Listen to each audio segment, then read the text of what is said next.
হিন্দুত্ববাদী শাসনে ভারতে এবার মুসলমানদের পবিত্র ঈদুল আজহা কেটেছে নিদারুণ কষ্ট আতঙ্কে।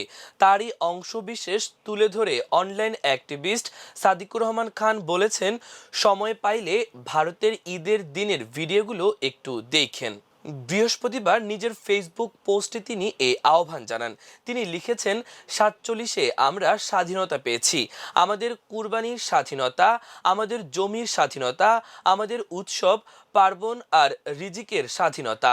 47 আমাদেরকে আল্লাহ তাআলার দেওয়া চমৎকার এক নিয়ামত। সাদিকুর রহমান খান তার স্ট্যাটাসে লেখেন, কুরবানি আর মাংস খাওয়ার ফাঁকে সময় পাইলে ভারতের ঈদের দিনের ভিডিওগুলো একটু দেখেন। কলকাতায় পুলিশ মাইক দিয়ে ঘোষণা দিচ্ছে, প্রকাশ্য বা গোপনে গরু কুরবানি করা যাবে না। বেঙ্গালুরুর কোর্ট বলছে, গরু কুরবানি না করলেও ঈদ হয়। সো রাজ্যে গরু কুরবানি না করার নির্দেশ দেওয়া হয়েছে।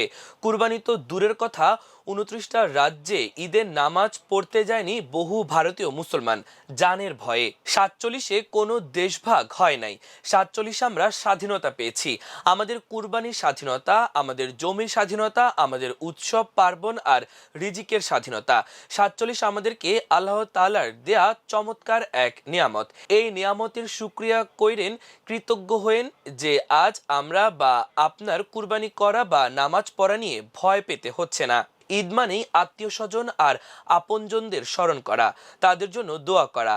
আমরা যেন আমাদের স্বজন আল্লামা ইকবাল, মুহাম্মদ আলী জিন্না, শেরেবাংলা একে ফজলুল হক, সলিমুল্লাহ খান বা হোসেন শহীদ সোহরাওয়ার্দী সহ 47-এর নায়কদের ভুলে না যাই।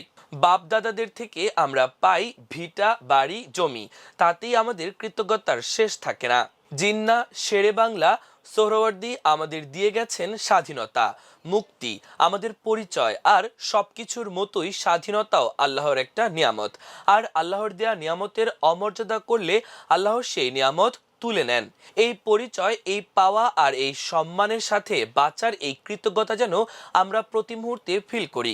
পৃথিবীর সকল মজলুম, স্বাধীনতাকামী এবং ইনসাফের পক্ষের সবাইকে পবিত্র ঈদুল আজহার শুভেচ্ছা।